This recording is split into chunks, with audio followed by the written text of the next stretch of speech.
Hello, everyone. Thank you again for joining Dorsey Ross on this episode of The Dorsey Ross Show. In this episode, Dorsey interviews another special guest that will give you hope and inspire you. Hello, everyone. Thank you again for joining us on another episode of the Dorsey Ross Show. Today we have with us author Elaine Kohanowitz. She can help me pronounce that a little bit better. It's Kohanowitz. It's a terrible last name. It's really hard to speak. Yeah, Kohanowitz. She is a wife and mother of 6. Over the years, she ran a play group, was a homeschooling mom for 15 years, started a homeschool co-op that grew to 150 people, finished 4 triathlons, helped her husband with his growing INC 5,000 business, wrote a few Goulding plays, and played a lot of Foursquare. She had kids in public school and private school as well, has become a veteran in feeding a large family, hates laundry and loves chocolates and adventures. These days, she helps moms through her podcast, speaking, social media posts, books, and courses. Elaine, thank you so much for coming on the show today. Thank you so much for having me. Definitely. Tell me a little bit about yourself and about your family. So I have 6 kids. I just have a book that just came out called Mom of 6 Dies Laughing. And my kids are ages 22. I had one that just turned 22. And 20, 18, 16, 14, and 10. So we have quite a crew. And someone was just actually asking me today how many I have out of the nest now. And I said 3, but 1 came back. So we have a pretty good crew of kids. And actually over Christmas break, it was a little bit wild because there was not only our kids, but all their friends. I remember one day my husband came home from work to eat lunch and he walked in and then he walked back out and left to go find lunch somewhere else. I think it was a little too much. Was it always your intention to have 6 kids? Not really. Like, we didn't really think about it that hard. It was kind of like, have one, and then we said to each other, hey, do you want to have another one? And the other person said, sure. And so, it just kind of worked out that way. But it's been pretty fun. Actually, the first 5 are actually pretty close in age. And then we had to take a break, and the last one came 4 years later. So he's kind of the hold on, the baby of the family. Right. They all mostly get along pretty good, so that's good. Yeah, that is good. What's something fun you like to do with your kids? So now that they're older, like on Christmas, we actually went outside because it was really a pretty day here. We played basketball. We like to play Foursquare. Sometimes we play board games. And now that they're older, they like to go out for coffee. So sometimes we do that. So, and movies, we like to watch movies. So those are some of the things that we like to do together. Yeah. As far as the coffee goes, are you guys a Starbucks family, a Dunkin' Donuts family, or? I love that question because I love Starbucks. Starbucks is our favorite. Yeah, they do have good coffee there. Yeah. What do you like to do in your spare time? So when I have time to do whatever, I actually really like to do stuff that's active. So I like to go on hikes or bike rides or run. Sometimes every once in a while I kayak. If I had a paddleboard, I would use it all the time, but I don't have one yet. So that's on the bucket list. So that's mostly what I like to do in addition to just hanging out with the family, playing cards or, cooking or watching movies and that kind of thing. Now, let's get into talking about your book and why you wrote your book. And what is the title of the book that you wrote? Yeah, so the book is called Mom of 6 Dies Laughing, How to Ditch the Overwhelming Mom Guilt, Feel More Connected and Empowered, and Have More Fun. And so I just came out on Amazon like a couple weeks ago, so I'm super excited. And it's a humorous book for moms, specifically for Christian moms, to encourage them and hopefully get them to laugh and to realize that they're not alone, and that I have 6 kids, so I've been there. And if nothing else, they can laugh at all the stupid things I did, and hopefully that'll make them feel better about what they're doing. Yeah, we definitely need to laugh once in a while, especially with the times that we are in. I totally agree, Dorsey. I mean, we kind of forget, I know that like one of the things that I've always struggled with is, what does it mean to like have the joy of the Lord? And I think it was like just writing this book that kind of it made a connection in my brain. Like, it's like laughter. I mean, we think about like, when people feel depressed and somebody cracks a joke, all of a sudden it just really brings the whole mood up, and it brings, the spirit of the Lord. So I agree. I think it's really good for us. Tell us one of the stories that in your book that would make somebody laugh.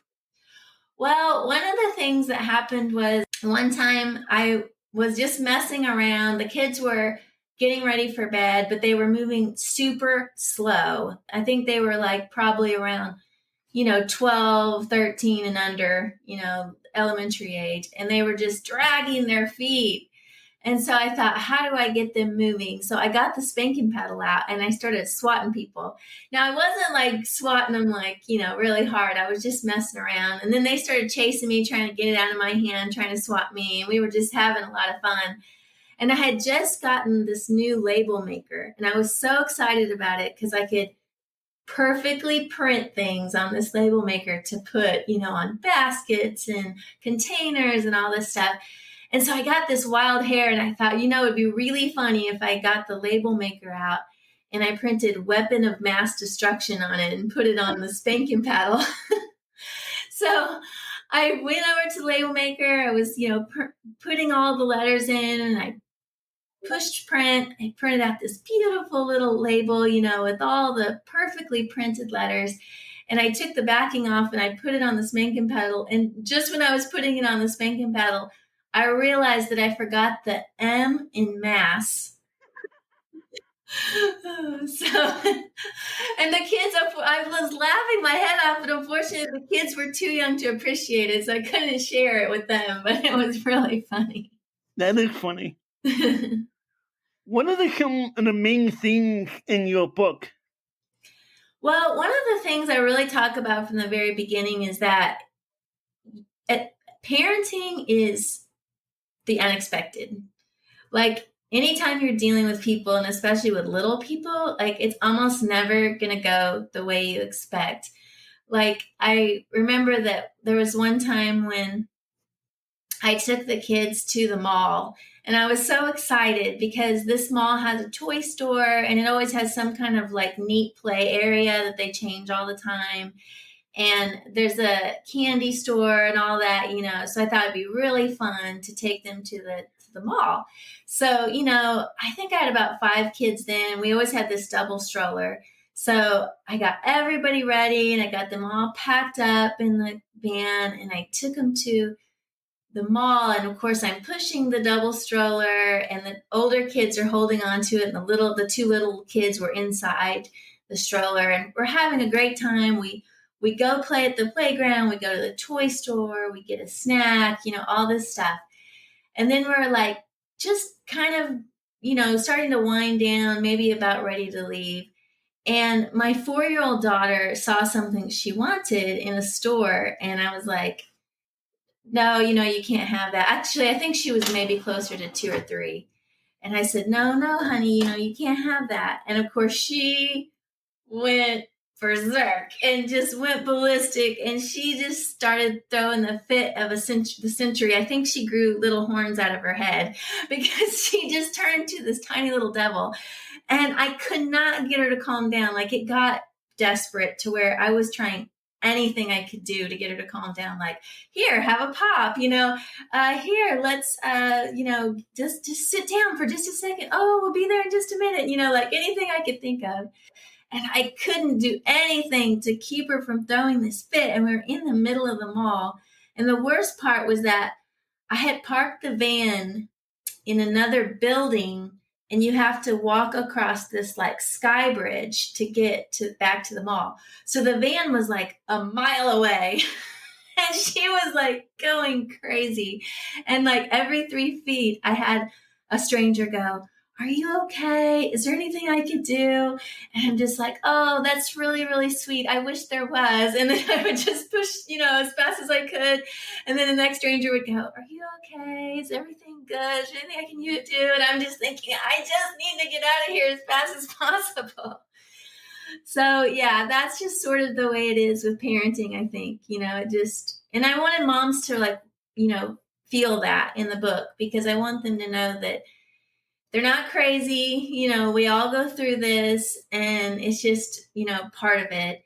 And that, the best thing to do is to not get too, caught up in it. But like you said, to try to find a different perspective and try to laugh as much as you can, because your kids aren't going to take you seriously. So why should you take yourself seriously?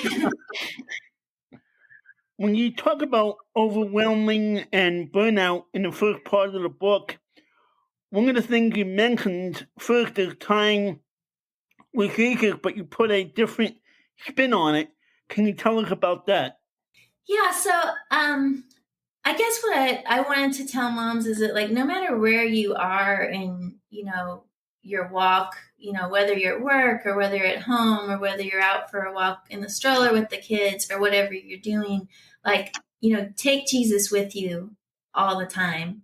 So, like, instead of feeling, guilty if you maybe didn't get up and have your quiet time that morning or something, think about it in a more like holistic way, like just that Jesus is with you every minute, and, he wants to just be kind of your partner, and you can do things to like really include him in your life. Like, listen to like Christian music on your earphones, or listen to the Bible, or listen to some kind of Christian podcast, or just play worship music in the house, or go to church, or volunteer. Like, I think we sometimes forget like that all that stuff is a way to, draw closer to Jesus. It doesn't necessarily have to look like one specific thing, right? And one of the stories I tell in the book is how I was actually cleaning the house one day, and this is when the kids were little and they were all running around playing, and I'm vacuuming, and I felt like the Lord was saying, Elaine, you need to go visit this friend, Angelique. And I'm like, what? Like, I don't even know what she's doing today. And she didn't have a telephone, this friend of mine.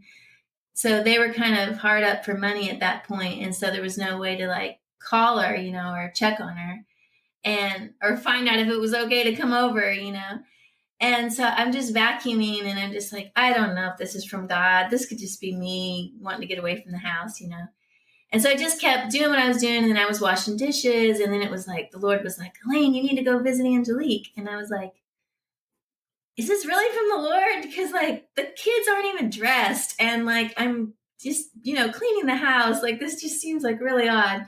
And I just sort of ignored it, and I kind of went on and started making beds. And I swear it was just like God was like, you need to go visit Angelique. And I was like, okay. So I had to get like, all 6 kids ready for the car, which is like a whole thing in itself. And so we had to get dressed and get everybody strapped in and all that stuff. And we drive over there, and it turned out that she was moving. Like, they were literally packing up the moving van. And if I hadn't have gone when I went, I would have just never seen her again, because I didn't have a way to contact her. Oh, wow. Yeah. So, I mean, the point being was just that, God can speak to you anytime, even when you're vacuuming or taking care of kids. Yeah, absolutely. You definitely can. Another theme in the first part of the book is gratitude and awesomeness. What do you mean by awesomeness? So, when you're a mom, you don't get people telling you very often that you're doing a good job. It's kind of a long-term play. And so, very rarely are people going to say like, good job teaching that teenager how to drive, or good job potty training that 3-year-old, or good job making dinner tonight, So I think it's important that as moms, like, we take a minute to kind of celebrate our wins for that day or for that week, Like, I did make dinner tonight, or I did get the laundry done, or I did this, really great project at work that nobody else knows about but me, or, what have you. So that's the awesomeness part. Like, just taking a minute to not only be grateful, but also to appreciate a little bit what you've done, because we tend to dwell on the negative, right?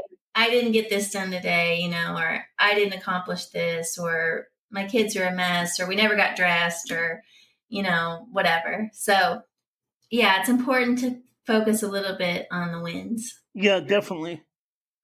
In part 2 of the book, you talk about a lot of things a parent think about, one of which is screen time. You talk about your friend who lives in the jungle. Can you share it with us? Oh, it's so funny. So my friend Dana, she lives in Belize, and she's a missionary there. And I called her one day, and she wanted to show me, like, around her house and around this. They have a special needs camp, a camp for special needs kids. And so she wanted to show me around the camp. So she had me on, like, video chat. And so she's, like, going through all the rooms and showing me the house. And I remember, like, before that ever happened, I always would think to myself with the kids, when it comes to, like, trying to keep them off the media, like, wouldn't it be nice if we lived, like, out in the middle of nowhere, and there was no internet reception, and, there was just, that wasn't even a choice, right? Wouldn't everything be happier? Well, she literally lives in the middle of the jungle in Belize, which is, like, pretty much the middle of nowhere. And so she's showing me around the house, and she kind of pans through one of the kids' bedroom, and all 3 of her kids are huddled together on the bed trying to look at this iPad for, like, the 2 hours a day that they got internet access. And I'm like, okay, if she's dealing with this, then no one's safe. So yeah, I think media is here to stay, and it's just a whole new modern problem. Yeah, definitely. Do you like, how do you deal with your kids with their screen time? That's a really great question. And I have to admit that it's changed over the years. So, like, when the older kids when the older kids were little, we didn't even have a TV. I remember that the guy came to my door to sell me cable TV. And he starts talking, and I said, "We don't have a TV." And he looked at me like, "What?" And then he starts talking to me again about buying cable. And I'm like, "We don't have a TV." And he just sort of couldn't conceptualize it, right? Like, what does that even mean? And so I'm like, "Yeah, we don't." He's like, "You don't have an actual TV?" "Yeah, we don't have a TV." And he kind of just turned around in a daze and wandered back to his truck. So that was the early days. The mighty have fallen way since then, because now we have computers and switches. And actually, my son just bought my other son a VR set for Christmas. So that's also on the agenda. And so, yeah, I'm afraid that the screen time has gone way up since my 22-year-old was their age. Now I have, 10 and 14-year-old that I have to, clamp down on. So we don't have a lot of, like, super firm rules, but they do have to, like, get their chores and their homework done. And then I kick them out of the house and make them go outside and play with their friends and stuff. So that's good. I'm glad they still go outside. Many kids don't do that these days. I know. It's kind of sad and pathetic, actually. But then again, like we said, people in the jungle, they have the same issues. So I guess it's just everyone. Tell us a little bit, another story, funny story from your book before we end. So one time, okay, my 10-year-old who's 10 now, when he was, like, around 4, he wouldn't, like, he hated it when I left. Like, actually, probably 0 to 4 or 5, he would hated it when I left. He had terrible mommyitis. And so one day I really needed to get out of the house. I wanted to run an errand, and I think he was watching TV with his older brothers and sisters on the couch. So it was in the morning, and I kind of just snuck out, because Dad was there. It was on a weekend, I think. And Dad was up, but I think I might have mentioned to him that I was leaving. I don't know, but I guess I was trying to keep it really incognito, because what would happen if I left is he would just scream and cry and hold on to my leg and, beg me to stay and all that. So I'm sneaking out the back door. I get into the van. I back out. I mean, as quietly as you can with, closing the door and the van going on and the garage door going down, right? And I'm trying to sneak with all this noise. And so he doesn't come out. Everything's okay. I get to the driveway. I get to the street, and I'm pulling away. And all of a sudden, I see him bolt out the door. And right behind him is my husband in his underwear.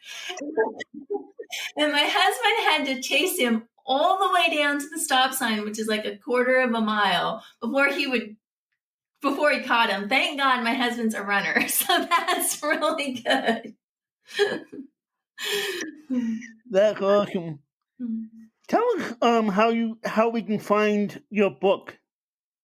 Yeah, so you can go to Amazon and look up Mama of Six Dies Laughing, or you can also go to my website, which is imaginemom.com. So it's like imagine, but with an E at the beginning instead of an I. So imaginemom.com/book. And there's links there that you can either buy it on Amazon or you can buy it straight from my website if you want the digital version.